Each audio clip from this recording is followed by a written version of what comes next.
Hi guys, I'm Ivory. I feel like my intro is so stale, like I should do something else. Good morning, Vietnam. That definitely was not it. I'll keep working on it. Today I'm going to be doing a 2-day wear test on the Missha Magic Cushion Foundation. I'll be showing you how the foundation applies initially, as well as checking in throughout the day to show you how it wears. For anyone that's new here, I have oily and acne prone skin, so my wear tests are catered towards people with similar skin types. And if you find that this review is helpful, I will link up in the cards a playlist of all the other foundations that I have reviewed. But before we get into it, be sure to subscribe if you haven't already. I try to post new videos every single week. Also be sure to follow me on my social media. Everything is _ivorycherry. So as usual, I'm going to break down each of the days because I don't do the same thing on day 1 and day 2. But if you're already familiar with this format, somewhere on the screen I will put a timestamp so you could skip right to the review. And I also put timestamps in my description box below so that way you can skip to wherever you need to so that nobody is wasting their time here. But essentially day 1 I did half my face with primer, half without primer, and then the other side of my face I did go ahead and use the applicator that it came with, but I also ended up using a brush as well. I'll get more into that in a little bit, but I wanted to see how the foundation would apply with very common applicators, and then depending on the results of today I will take what works and apply it to day 2. And then day 2 I'm going to be trying putting powder underneath my foundation, which is something that I have learned to help prolong oils from coming through. Oftentimes it also helps keep my foundation together better, so we'll see how that goes. But day 2 is also when I'll show you what the foundation looks like in natural lighting so you can get a better picture of how the foundation is going to look realistically. And that is it. So let's actually talk about the foundation. This is what it looks like. It is a light pink matte lid. I have seen this brand come out with different packaging of this formula, so I don't know if this is old or new, but I've seen it also be white and glossy on the top. But for me, this is what it looks like. And then you open it up and it comes with a little puff, and then you flip it open here, and then if you peel this back, this is what the foundation will look like. It's in a little cushion. I do want to do more wear tests that aren't just liquid. I do eventually want to do powders as well, but I felt like this might be a nice transition because it is still liquid, but it's in a cushion form, so it's like slightly different. I also want to let you know that I did buy this on Amazon. I tried to see if there was an official website. I don't think they have one. I could be mistaken, but from what I can see, it seems like they sell their foundation to a third-party website, multiple third-party websites, not just Amazon. It has SPF 50, which is really high. The shade that I got is number 27, and get this, it is the darkest shade that they have. They only have 4 shades, and the fact that this one is the darkest one, and I gotta say it's a little too light even for me, that's not great. So just know that if you are darker than me, you will not be able to find a shade for you, because even for me, I feel like this foundation is too light. I think I can sort of get away with it, but for my personal taste, I would prefer if this was 2 or 3 shades darker. I just wanted to pop back in to clarify something. I'm going to be using the word K-beauty very often throughout this video, and I figured that everyone knew what I meant, but I realized that it's not something that I should just assume that people understand me. So when I say K-beauty, I mean Korean beauty. The foundation is in fact from Korea, and also when I refer to K-beauty, I'm also thinking of it as it's kind of its own entity, because the makeup application for K-beauty is quite different from American beauty. There's definitely some overlap. They definitely emphasize more on natural beauty amongst other things, but I wanted to just clarify that in case anyone was confused. So like I said before, half my face I did use primer. The primer that I used is the L'Oreal Infallible Matte Lock Primer. I'm actually almost done with this, so if you guys have any recommendations for drugstore cruelty-free primers, please let me know. But I applied that primer to half my face, and then on one side I did use the puff that they included. I felt like the product was going on kind of sheer. It doesn't say on the box what type of coverage you're gonna get. I've seen reviews where they say that the coverage is medium to high, but for me, with the applicator that they provided, it was like a low medium coverage. And then on the other side, I used a microfiber sponge. This one is from Juno & Co. And I actually only had to dip into the cushion once, and it was able to cover my entire half face. And the coverage was way better on the applicator. For the first layer, I would say was medium high. And I actually liked the coverage enough that I didn't go in with a second layer. But since the coverage of my face wasn't even, I did have to go with the second layer on the half where I didn't use my microfiber sponge. I just wanted to see what the coverage was going to look like with a brush, so I did use the Morphe M439. Again, I only had to dip in once, so I think from doing that the coverage is now equal. But comparing the applicator they gave you versus a sponge, I think that they're going to be basically the same in terms of coverage. But for me, this just, I don't know, because I'm not used to using this type of sponge. I mean, I really haven't used this type of thing since like the early 2000s. So this is just more familiar to me. I think you're gonna get the same coverage whether you use either of these applicators. So if you don't have a brush, then go ahead and use this. It'll work just fine as long as you're looking for a low medium coverage. But if you're looking for a little bit more coverage, I would go with a sponge, specifically a microfiber sponge, because I can't attest for other types of sponges. I've always used a microfiber sponge, and that always gives me the best coverage while also using the least amount of product. So win-win all around. So as you can see, I set my face, but before I set my face, I would say the finish of it was pretty dewy, pretty hydrating. The box says semi-matte finish. I don't agree with that. I would say it's way too luminous to be a semi-matte. Even when I type this foundation on Amazon, it says long-lasting, high coverage, hydrating foundation. So I'm not really sure why the box would say semi-matte finish. See, this is why I'm always skeptical about buying brands that I don't know through Amazon. After the Era foundation debacle, I was really hesitant to buy more foundations from Amazon from brands I don't know, which is why I was hoping that they had an official website, but they don't. The product also contains 0.52 ounces, and on Amazon at least, it retails for $12.50. Like I said, before I set my face, the foundation was quite luminous, and as far as how it actually made my skin look, it was all right. Nothing spectacular, I would say. It is, however, extremely strong in fragrance. It's very perfumey. For whatever reason, K-Beauty often has a very strong fragrance. I'm thinking it's because it has SPF 50, so they're trying to mask the sunscreen smell with something perfumey, or it's because it is K-Beauty, so they naturally always put a lot of fragrance in it, or if it's a combination of the two. But I wanted to say that it smells quite strong. It kind of reminds me of the Huda Beauty Faux Filter foundation, like that type of strong. I've been wearing this foundation for about an hour and a half now, and I can still sort of smell it. So you have been warned. After that, I did do the rest of my face as I normally do. Let me just say that I don't have experience with K-Beauty at all. So if adding all my normal products on top of it is incorrect, I'm sorry, I was not aware of that. I did have an idea that since Korean beauty really focuses on less is more, that I didn't really want to cake this on, which is why I tried to use as little as possible. Like I said, with microfiber sponge, I left it at 1 layer. So I did keep that in mind, but I also wanted to see how this foundation would react with my other normal products, because typically I wouldn't wear foundation alone. I would always add other products with it. Getting up close, you can see it actually looks quite nice. I don't really see anything wrong with it yet. It didn't settle in my smile line here, but it did settle a little bit here in my forehead wrinkle, which is not great. Let's see if we could just buff that out a little bit. Yeah, I mean, the line is faint, but it is there. But as a whole, I think it looks all right. But that is it for this check-in. I'm gonna wear this foundation for 10 hours, so I will see you at the halfway point. Okay, we are 5 hours in. I want to apologize, even though it's not my fault, but the AC unit is on, so I'm talking over it. Overall, the foundation looks all right. I'm not super shiny, and actually comparing the primer side versus non-primer side, they look exactly the same. I don't think there's a difference in either side. When we get up close, you can see my smile line is starting to come through,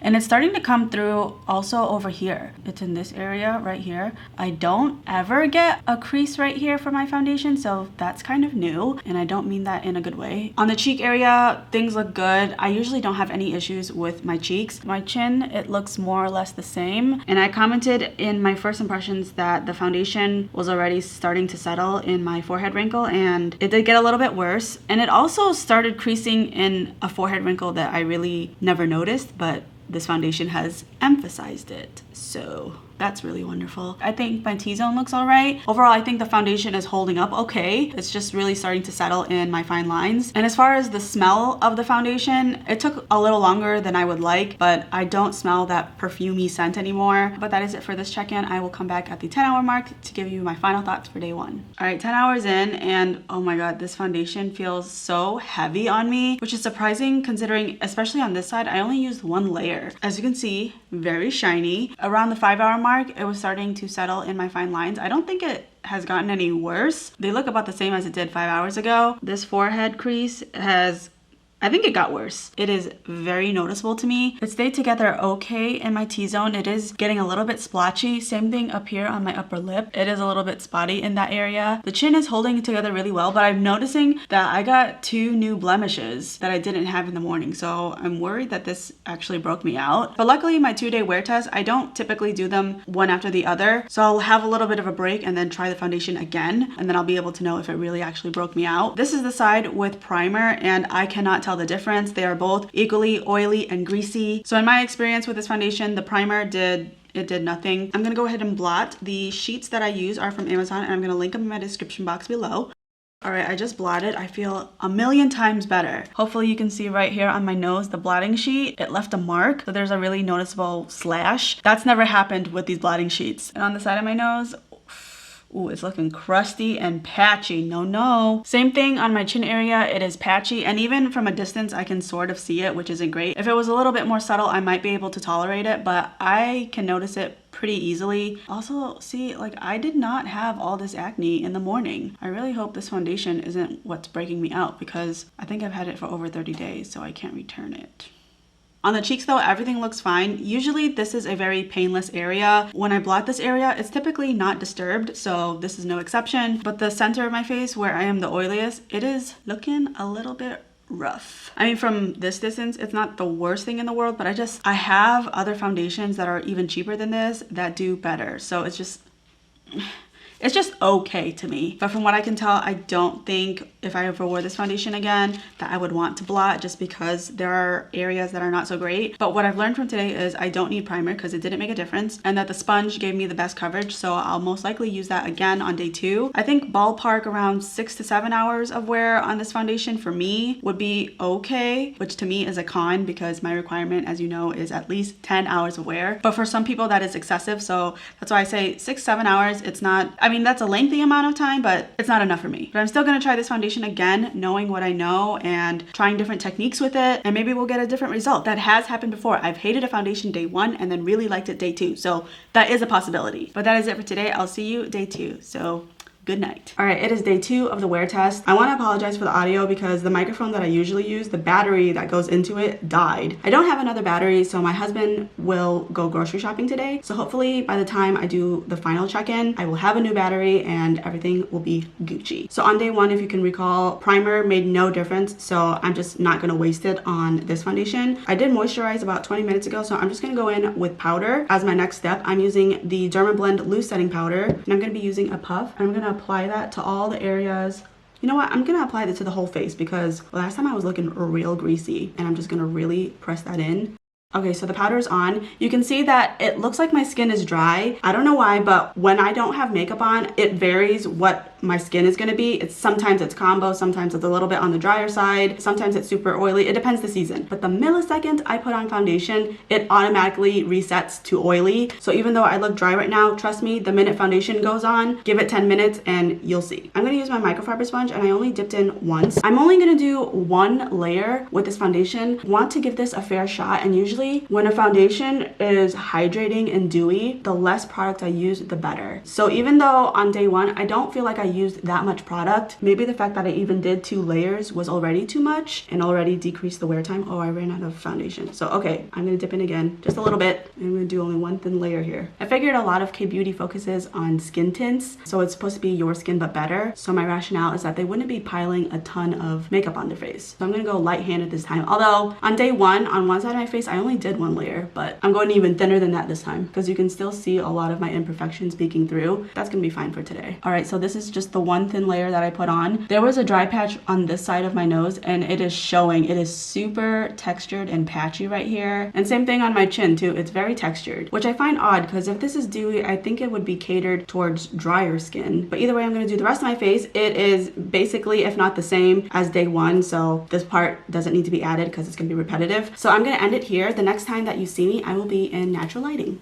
Before we get up close, I can already see that the foundation has rubbed off on my nose and a little bit right here. I did go grocery shopping not too long ago, and I was wearing a mask. Everyone should be wearing a mask. So the foundation did rub off on my mask, but I'm not going to blame the foundation for doing that. And on a completely unrelated note, you see this weird mark right here under my eye? After I did my makeup, mascara, and everything, Steve said I should go grocery shopping this week since he did it like the last 3 times. So because I had to drive to the grocery store, I had to put in my contacts. I have never put on contacts while having mascara on my eyes. So when the contact solution hit my lower lash line, it just completely smeared. It was all black. I tried to lighten up with concealer. Obviously, I did a pretty botched job, if I do say so myself, but it is a step up from the black eye that I previously had. So now that we know that, we're just gonna put that aside. See Millie's little snoot like in the corner of the screen? Go somewhere else, honey. This is not somewhere else. I mean like far away. Far away from here.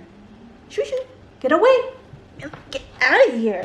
I'm not mad at you. I'm just busy. So getting up close, by the way, this is the 5-hour mark. Did I say that already? If I didn't, this is the 5-hour mark. I do feel like today I am way less oily than I was on day one. I don't know if it's the powder or the fact that I applied a really thin layer of the foundation. Before at the 5-hour mark on day one, there was some creasing and settling happening right here in this smile line, and it's not really happening. And I had some foundation settling in my forehead wrinkles as well, and that's not happening at all. So today it seems like it's doing a lot better in terms of oiliness and settling into my fine lines at least. With that being said, even though it's not doing those things, I still don't feel like this foundation is very flattering on me. You can see right here where all my acne is, there's just a lot of texture. Like, it's emphasizing it. It's making it look worse than it normally is. And anywhere that is super uneven, it is just really making sure that everyone knows how uneven it is. I'm not saying that this foundation has to make me look airbrushed, okay? But I do have other foundations that won't emphasize as much as this is. And since I wore it for 10 hours day one, I don't think I need to do the same today. I pretty much know my answer now. I don't think this foundation is worth it. At best, it is mediocre. Let's talk about the good and the bad. What I did like about this foundation is the high SPF. I wear SPF every single day, even in the winter, even when it's super cloudy, I always have SPF. So when foundations include that, I always really appreciate it. And the foundation itself is relatively affordable, so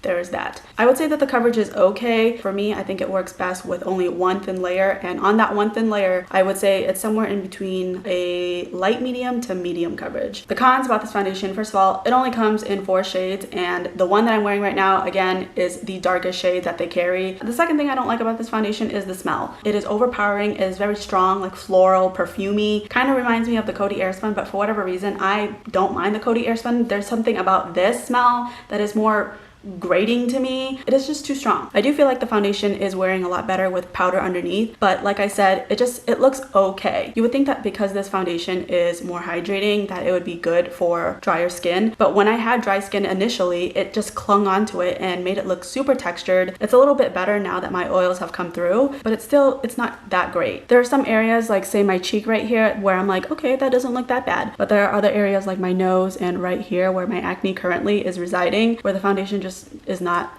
at its best. So if you have a lot of texture like me or patches of dry skin, I don't think this is going to be good for you. However, if you have oily skin and your complexion is overall pretty clear, I think that this could work for you as long as you use a thin layer and probably powder underneath. Otherwise, I think you're better off spending your money somewhere else. The thing about having oily skin is a lot of the times they are not very compatible with foundations that have the finish of dewy, luminous, hydrating, natural. So it is a little bit harder to find those foundations that do work for us. But I did actually create a video where I list all my favorite foundations that have those types of finishes. I will link it up here in the cards, and also in that video I list all the foundations with hydrating, dewy, luminous foundations that don't work well for oily skin. And let me tell you, if I could go back in time, this foundation would be in the bad category. But that is it for this review. I hope that this was helpful for you, and if it was, don't forget to give it a thumbs up and feel free to comment down below what foundation I should try next. Thank you so much for watching, and I will see you in my next one.